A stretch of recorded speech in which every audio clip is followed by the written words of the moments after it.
We're not talking about the victims that are still going through the right now with other people who are running to cover and deleting their social medias. Pink, Megan Fox, Tyra Banks, Steve Harvey.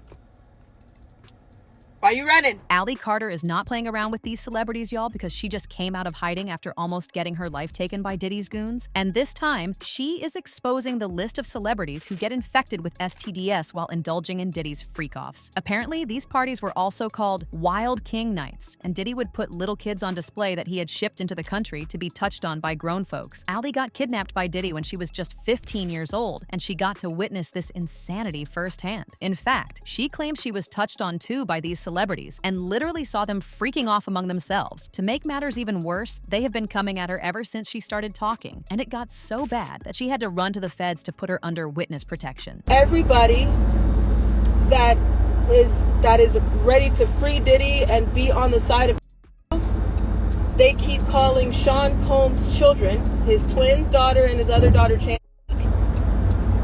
with me still? Yes? Okay. They keep calling them kids. The twins and the daughter is kids. They don't need to be in the case because they're kids. Cassie Ventura was not called a child. Everybody tore that woman apart because they saw a pregnant grown woman sitting on that trial telling her story that everybody covered up as she was 19 years old. People are addressing Sean Combs' kids as kids, but they won't address Cassie as a kid when this happened to her. Do you understand what I'm saying? I was 15 years old when I had dealings with Sean Combs. She was 19. You get me? Okay? We're not talking about the other children that were on this case. Now, as you guys are seeing, I told you, the justice system is rigged. I don't know how many ways people need to say that, see it for themselves, research it, dig on it, and not understand that the justice system is rigged. And we've been saying that since the beginning. We went through court cases. We went through private investigators. This is how we have the insurance and the documents and the things and the receipts that we have, because we have been through this so many times before, where the victim is the one who gets the most hell and the f***ers walk.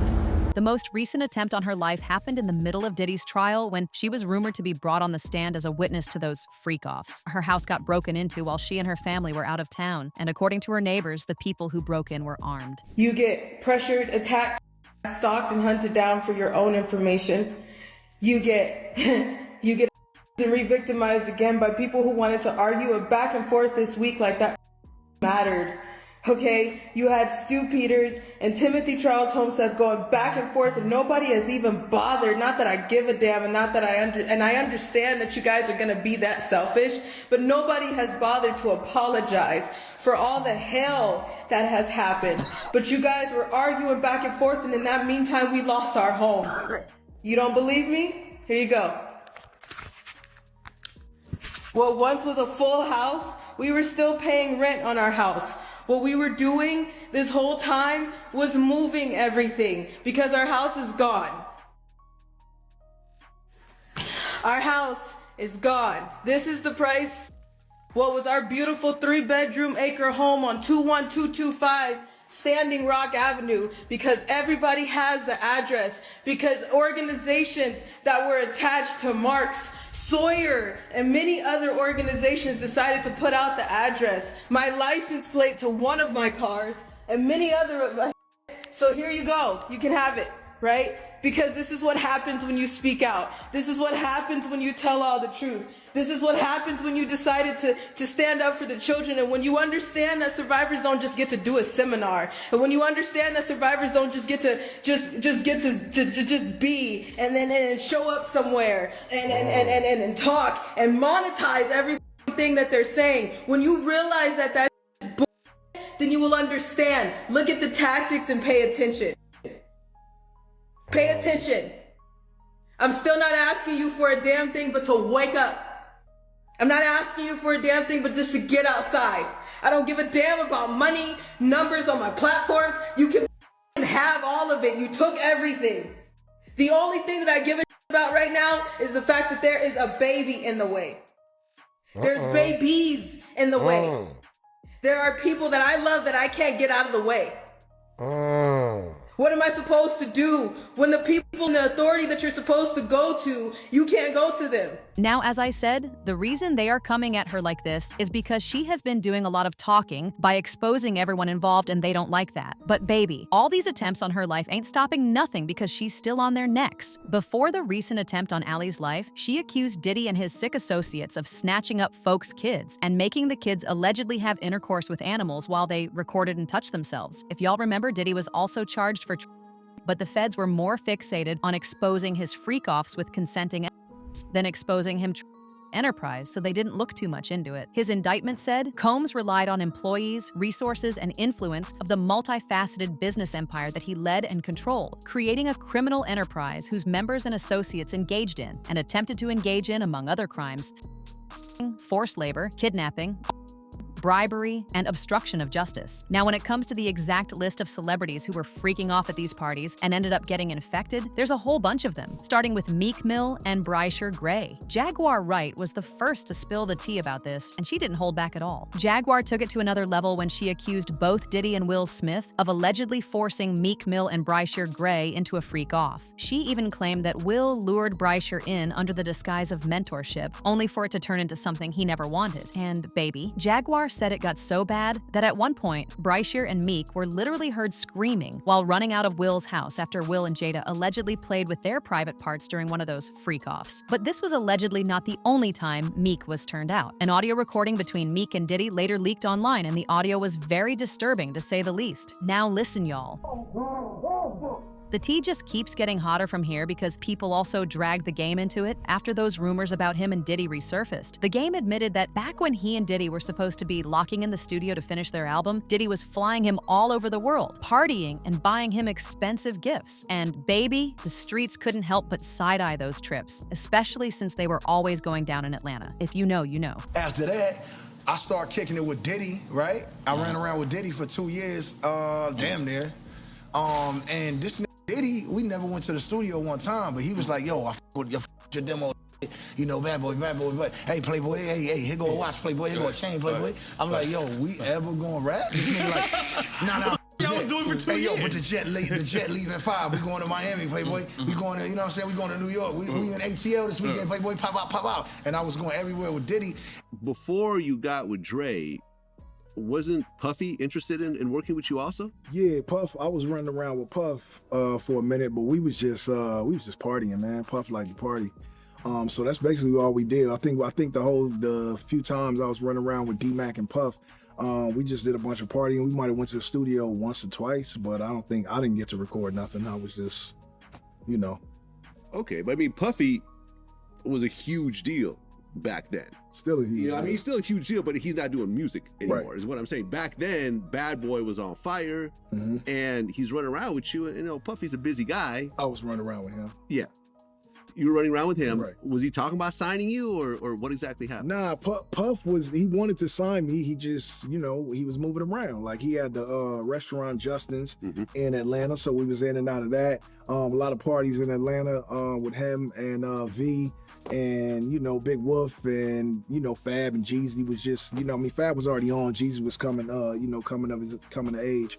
But we just party, man. And then when I told Puff. But it doesn't stop there because YK Osiris also got caught up in this mess. Back in 2021, rumors hit that Diddy flew him out to Jamaica under the promise of boosting his career. But YK made it look even more suspicious when he reposted a shirtless pic of Diddy in the pool with prayer hand emojis and a photo of himself butt naked, getting a massage with the caption, "Listening to that Diddy, eating that good fruit in the beautiful weather." To make matters worse, folks pointed out YK was broke at the time, but he had reportedly been dropped from his label and even sold his luxury cars, so people started wondering how he could even afford a trip like that unless Diddy was footing the bill. Then his baby mama jumped on IG and spilled everything, saying the reason she left him was because she caught him in bed with another man. Stop asking me what happened with my baby daddy. I caught him with a man, okay? And of course, we can't forget Usher. For years, rumors have swirled that Diddy infected him with herpes when he was just 14, staying at Diddy's place for a so-called mentorship program. Things got even messier when an email allegedly linked to Kim Porter's book leaked online, claiming the book exposed Diddy's gay relationships, footage, and even said he gave Usher an STD. The email read, some of the things in the book covered Diddy's gay relationships, footage of those encounters, the men he slept with, STDs, Diddy giving Usher an STD, and the explosive encounter encounter between Diddy and Usher's mom. Then, in 2017, a woman actually sued Usher, accusing him of exposing her to herpes after not disclosing his diagnosis from 2009. And you already know what folks said. That Usher probably got it from Diddy way back when he was getting touched on. And remember how I said earlier that she was put in witness protection after her house got ransacked? Well, it turns out that she was meant to testify against Diddy and all these other celebrities he was doing this mess with, but she was taken off the list last minute. Ali said this whole trial was never about justice, was just meant to embarrass him in public, then sweep it under the rug. She claims the feds been knew about Diddy's dirt since the early 2000s, but sat back and let it slide until Cassie blew the whistle. The FBI covered it up for how long? This case was back in 2000, early 2000,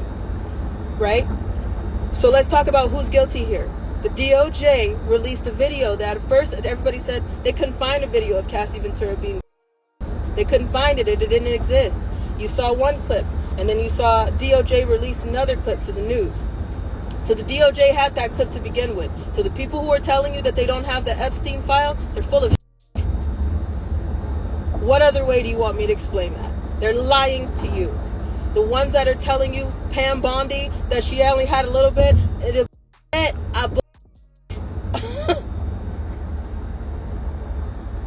because they told you the same thing, and now you're seeing it with the Sean Combs case. They told you they just had a little bit of a video, and then it got released. That's on the DOJ. They lied to you. They told you that nothing happened, that this man, Sean Combs, was just this rap mogul that everybody loved. No, he couldn't have hurt nobody. He couldn't have did anything. And then all this stuff came out. Well, he did that. But yeah, he couldn't have did anything else. And then something else came out. Okay, well, maybe he did that too. But he couldn't have did anything else. And then something else comes out. How many people did you hear say, I left a party early?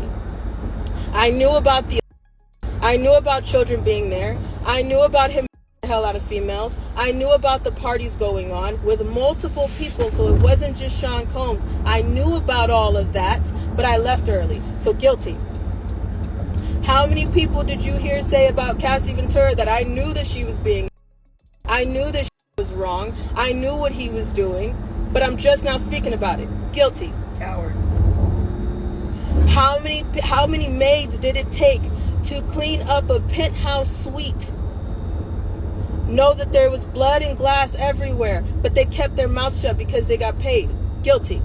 So we're not talking, let's go back down to the bottom.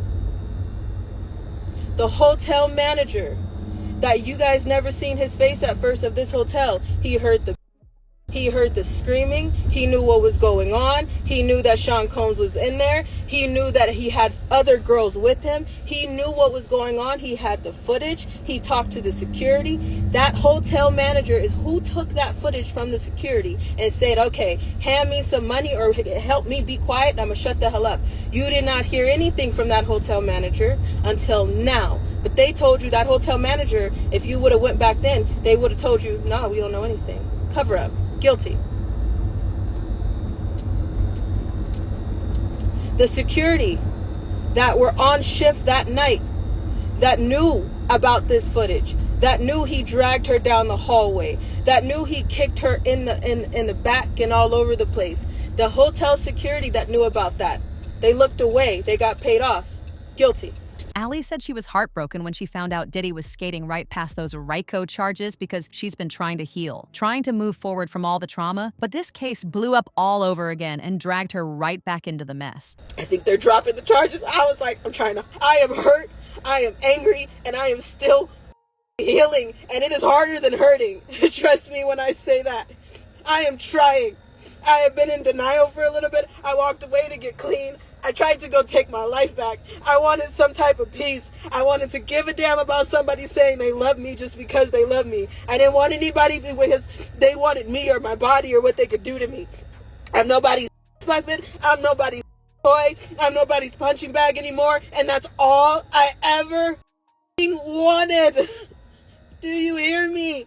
At this point, Ali just needs to secure her safety because these people want her gone, and the lengths they're going to just to silence her is disturbing. As usual, people had their own thoughts, like this person who said, please don't blame or judge Ali because of her delivery and experience. I am glad she is speaking out as raw as she has been. She is a traumatized sex trafficking victim. Don't blame Ali if others get triggered. That is not her responsibility. She is just trying to let us know what is still going on with the children, and it ain't pretty stuff. Can't sugarcoat everything. We all grown here. Another person said, she was a child when this happened to her, and yes, she's all over the place, but she's definitely not lying. But now I want to know your thoughts. What do you think about Allie exposing all these celebrities who attended these freak-offs? And do you really believe they caught STDs from participating in that mess? Let me know your thoughts in the comment section below, and don't forget to click here to watch this other messy video.